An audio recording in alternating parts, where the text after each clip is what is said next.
بسم اللہ الرحمن الرحیم۔ سعد صاحب کا یہ بیان جس میں وہ مدارس کے اندر ہونے والے امتحانات پر تبصرہ کر رہے ہیں، آپ میں سے بہت سے حضرات نے اس کو سن لیا ہوگا، اس لیے کہ کل سے واٹس ایپ وغیرہ پہ بہت زیادہ شیئر کیا جا رہا ہے۔ ہمارے پاس بھی بہت سارے حضرات نے تبصرے کے لیے اس کو بھیجا ہوا ہے، تو مختصراً اس وقت اس پر تبصرہ کیا جا رہا ہے۔ تو اگر آپ نے اس کو سماعت کر لیا ہے تو اسکپ کر کے تبصرہ سماعت کر لیجئے، اور اگر نہیں سنا ہے اس کو سعد صاحب کی اس گفتگو کو تو پہلے سعد صاحب کی گفتگو سن لیجئے، پھر اس کے بعد میرا تبصرہ سماعت کر لیجئے۔ آپ مدارس میں پڑھ لیجیے ایمان کی بحث اور اس کے بغل میں اور اصطلاحی معنی۔ آپ سے سوال ہوگا مدرسے میں کہ بتاؤ ایمان کسے کہتے ہیں، تو آپ قلم سے لکھ کر جواب دیں گے کاغذ پر کہ ایمان اسے کہتے ہیں لغتاً اور شرعاً، آپ اس کے جواب دے دیں گے اور آپ کو اول نمبر سے پاس کر دیا جائے گا۔ میرے نزدیک ایسا کوئی امتحان صحابہ کا ثابت نہیں ہے کہ جس میں ان سے قلم کاغذ رکھ کر یا کتاب بند کر کے ان سے سوال کیا گیا ہو کہ بتاؤ ایمان کسے کہتے ہیں۔ اور یہاں مدرسے میں ایمان یزید انقص کی بحث پڑھتے ہیں اور اس کے مستدلات اور اس کے اندر ایک دوسرے کے جو ہے بحث کو بیان کر کے سمجھتے ہیں کہ ہم ایمان میں کامیاب ہو گئے ہیں۔ اور ایمان کے سوال میں میرا پرچہ سوال کا بڑا اچھا بنا ہے، حالانکہ اس کو صاف لکھا ہے علماء نے کہ اس کا ایمان سے کوئی تعلق نہیں ہے۔ صاف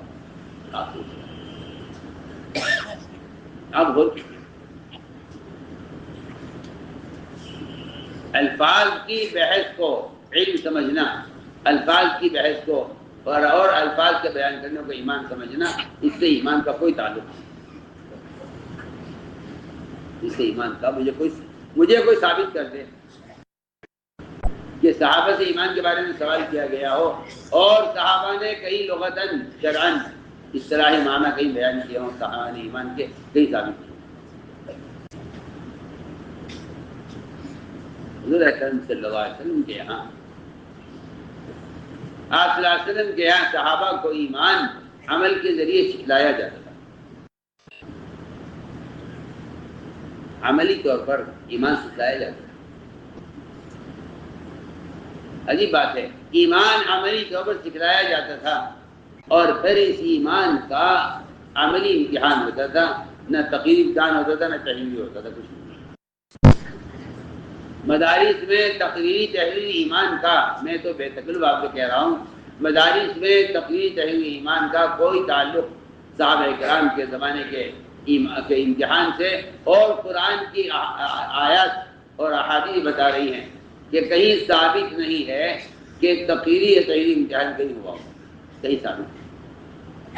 میں آپ کو بہت ہی بنیادی بات کرتا ہوں، میں اور آپ ایمان کا تقریری جواب دے کر سمجھتے ہیں کہ ہم نے صحیح جواب دیا ہے اور یہ ہمارا ایمان ہے، حالانکہ ایمان کا تحریر سے، تقریر سے، الفاظ سے، بیان سے ایمان کا کوئی قطعاً دور کا بھی کوئی رشتہ نہیں ہے، کوئی تعلق نہیں۔ ہمارے نزدیک صحیح بات یہی ہے کہ یہ جو گفتگو ہے شاہ صاحب کی بہت ہی خراب قسم کی گفتگو ہے اور بہت ہی برا تبصرہ ہے۔ مدارس کے اندر جو امتحانات ہوتے ہیں بخاری شریف کے یا اور کتابوں کے جن میں ایمان کی بحث ہے، اور ایمان کی جب بحث آتی ہے اس کے ضمن میں جو مختلف بحثیں ہوتی ہیں، ایمان کی تعریف، لغوی تعریف، اصطلاحی تعریف، شرعی تعریف وغیرہ جو کی جاتی ہے، اور پھر اس حوالے سے جو فرقے ڈالنا ہے ان سے متعلق بھی بحث آ جاتی ہے، اور ایمان بڑھتا ہے گھٹتا ہے یا بڑھتا اور گھٹتا نہیں ہے، یہ جو بحث ہوتی ہے تو یہ ظاہر ہے بڑی اہم بحث ہے۔ آپ کتابیں اٹھا کر دیکھیے جن حضرات نے ان چیزوں پر لکھا ہے، حضرت اقدس مفتی سعید احمد پالنپور رحمۃ اللہ علیہ کی جو تحفۃ القاری ہے اسی کو پڑھ لیجئے گا اگر وقت ملے۔ مصیبت یہ ہے کہ یہ جو حضرات ہیں یہ کتابوں کو دیکھتے نہیں ہیں، کوئی ایک روایت ان کے پیش نظر ہوتی ہے اسی کو بنیاد بنا کر وہ پوری تقریر کر رہے ہوتے ہیں۔ اس بیان کے اندر بھی انہوں نے یہی کیا ہے، ایک روایت ان کے پیش نظر ہے اور وہ روایت بھی کمزور قسم کی روایت ہے، جیسا کہ یہ حضرات مشہور ہیں موضوع اور من گھڑت اور کمزور قسم کی روایتیں بیان کرنے میں، تو ایک کمزور قسم کی روایت ان کے پیش نظر ہے، اسی کو سنا کر کے یہ ساری داستان انہوں نے گھڑی ہے کہ ایمان جو ہے اصل وہ تو عمل کے ذریعے سے ثابت ہوگا اور اسے تو زبان سے یا قلم سے اس سے تو بیان ہی نہیں کیا جا سکتا ہے۔ تو یہ ساری داستان جو ہے وہاں سے تراشی گئی، حالانکہ یہ بالکل یہ بات صحیح نہیں ہے۔ میں عرض کروں گا دیگر روایتیں جو ہیں موجود ہیں جن سے یہ صراحت کے ساتھ یہ بات ثابت ہوتی ہے کہ اللہ کے نبی صلی اللہ علیہ وسلم نے ایمان کیا چیز ہے اس کو باقاعدہ بیان کر کے سمجھایا ہے آپ صلی اللہ علیہ وسلم نے. لیکن چونکہ انصاف کے پیش نظر یہ روایت نہیں ہے، یا ہو سکتا ہے وہ مشہور روایت ہے، ہو سکتا ہے پیش نظر ہو بھی، لیکن جو ہے جان بوجھ کے اس کو جو ہے نظر انداز کر دیا گیا. بہرحال ان کے جو الفاظ ہیں کہ آپ مدارس میں پڑھ لیجئے ایمان کی بحث، اس کے لغوی اصطلاح ایمان آپ سے سوال ہوگا کہ مدرسے میں کہ بتاؤ ایمان کسے کہتے ہیں، تو آپ قلم سے لکھ کر جواب دے دیں گے کاغذ پر کہ ایمان اسے کہتے ہیں لغتاً و شرعاً، آپ اس کا جواب دے دیں گے اور آپ اول نمبر سے پاس کر دیا جائے گا. میرے نزدیک ایسا کوئی امتحان صحابہ کا ثابت نہیں ہے جس میں ان سے قلم کاغذ رکھ کر یا کتاب بند کر کے ان سے سوال کیا گیا ہو کہ بتاؤ ایمان کسے کہتے ہیں.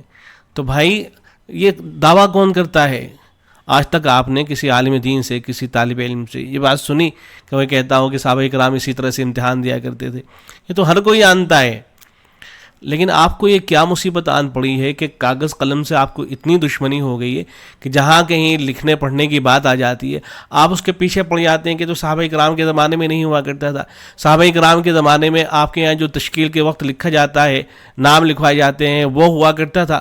صحابہ کرام کے زمانے میں آپ جو 2-2 گھنٹے کی تقریر کرتے ہیں جس میں دنیا بھر کی غیر ضروری باتیں ہو رہی ہوتی ہیں اور بہت سی اس طرح کی باتیں آپ کر رہے ہوتے ہیں جو قرآن و سنت کے بالکل خلاف ہوتی ہیں، تو صحابہ کرام کے زمانے میں یہ ہوتا تھا.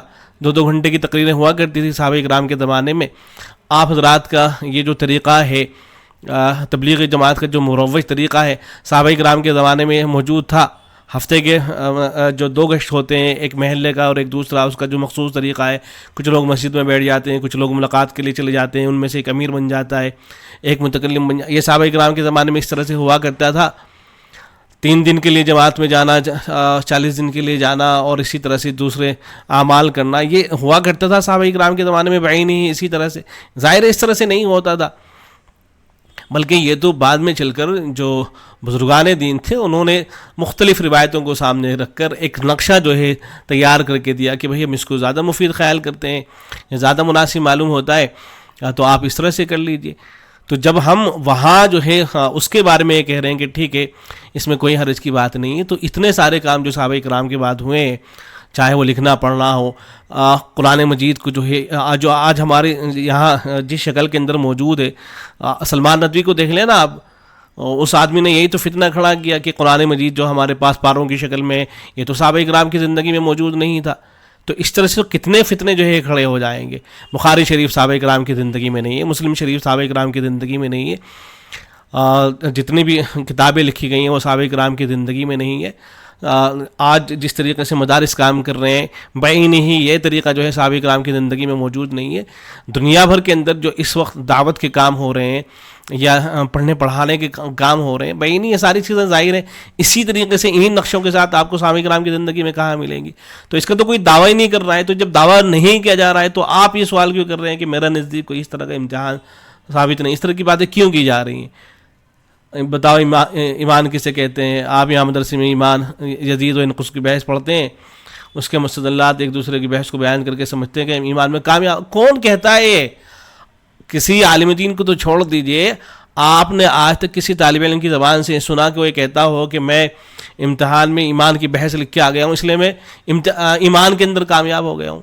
ارے بھائی یہ بحث اس لیے پڑھائی جاتی ہیں تاکہ جو فرقے ضالہ ہیں ان کا جو ہے مقابلہ کیا جا سکے. حضرت امام بخاری رحمۃ اللہ علیہ نے کیوں آخر اس بحث کو لکھا اور کیوں اس پر اتنی لمبی چوڑی تقریریں ہوتی ہیں؟ آپ کو کاش فضائل اعمال ہی پڑھ لینا. آپ فضائل اعمال کے اندر صراحت کے ساتھ حضرت شیخ دگریہ رحمۃ اللہ علیہ نے اس بات کو نقل فرمایا ہے نا کہ علماء کا کام جو ہوگا، جو علماء جو دعوت دیں گے وہ دلائل کے ذریعے سے دعوت دیں گے، وہ مناظرے کریں گے، وہ دعوت دیں گے، لوگوں کو سمجھائیں گے کہ صحیح بات. علماء اگر نہ ہو تو پھر کوئی آدمی کھڑا ہو کر کے کچھ بھی بکنا شروع کر دے اور اس کو ہزاروں لاکھوں متبعین مل جائیں گے. اس کو ہم سمجھتے ہیں کہ ایمان میں کامیاب ہو گئے ہیں، ایمان کا سوال کا پرچہ اچھا ہے، حالانکہ اس کو صاف لکھا ہے علماء نے کہ اس کا ایمان سے کوئی تعلق نہیں. صاف لکھا ہے، آپ غور کیجئے. الفاظ کی بحث کو علم سمجھنا اور الفاظ کی بیان کرنے کو ایمان سمجھنے، اس سے ایمان کا کوئی تعلق نہیں ہے. حالانکہ خود حضور صلی اللہ علیہ وسلم نے ایمان بیان کر رکھا ہے. میں روایت سناؤں گا آپ کو.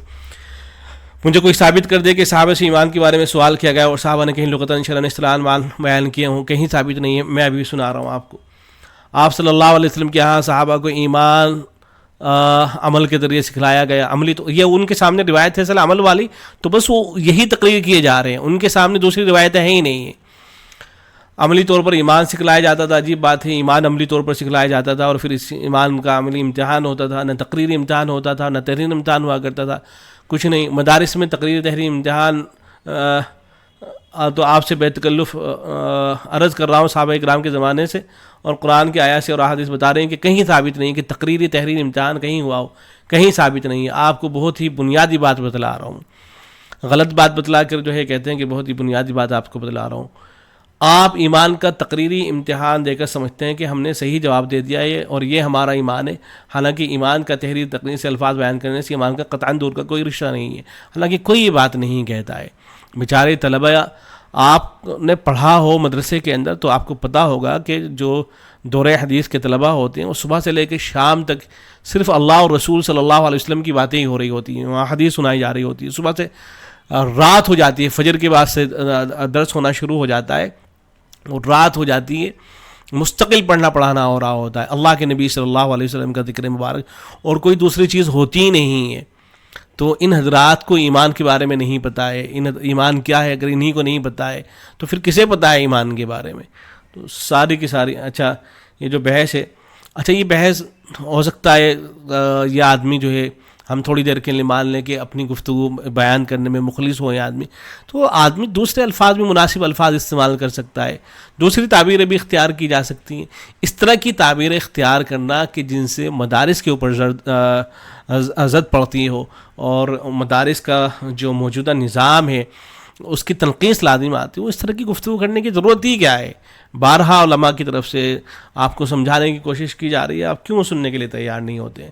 بہرحال یہ جو باتیں ہیں نا کہ ایمان کا تحریر سے تقریر سے الفاظ سے کے بیان سے ایمان کا قطعاً دور کا کوئی رشتہ نہیں ہے, غیر ضروری باتیں ہیں, بالکل لا یعنی قسم کی باتیں. یہ دیکھیں بڑی مشہور اور معروف روایت ہے, ہر طالب علم کو, ہر استاد کو یہ روایت یاد ہوتی ہے, ہر عالم دین کے ذہن میں روایت ہوتی ہے, بلکہ ان کو جا کے بتائیں گے, اس روایت کا حوالہ دیں گے تو ان کے ذہن میں بھی آ جائے گی. بخاری اور مسلم اور حدیث کی دوسری کتابوں میں روایت موجود ہے. روایت اس طرح سے حضرت حدیث جبرائیل ہے, مشہور و معروف روایت ہے. حضرت عمر بن الخطاب رضی اللہ تعالیٰ عنہ سے روایت ہے کہ ہم بیٹھے ہوئے تھے, ایک شخص آئے اور وہ اس طرح کے تھے, تو آپ صلی اللہ علیہ وسلم کے پاس میں آ کے بیٹھ گئے. انہوں نے سوالات کرنے شروع کیے. ایک سوال یہ کیا کہ اخبرنی عن الاسلام, اسلام کے بارے میں بتلائیے. تو آپ صلی اللہ علیہ وسلم نے اسلام کے بارے میں بتایا. پھر دوسرا سوال انہوں نے کیا کہ اخبرنی عن الایمان, ایمان کے بارے میں بتلائیے. تو آپ صلی اللہ علیہ وسلم نے بتلایا, زبانی طور پہ بتلایا, الفاظ کے ذریعے بتلایا. یہ صاحب کہہ رہے ہیں کہ آپ ثابت ہی نہیں کر سکتے ہیں کہ الفاظ کے ذریعے سے کبھی ایمان کا جو ہے ذکر ہوا ہو, یہ ذکر ہو رہا ہے.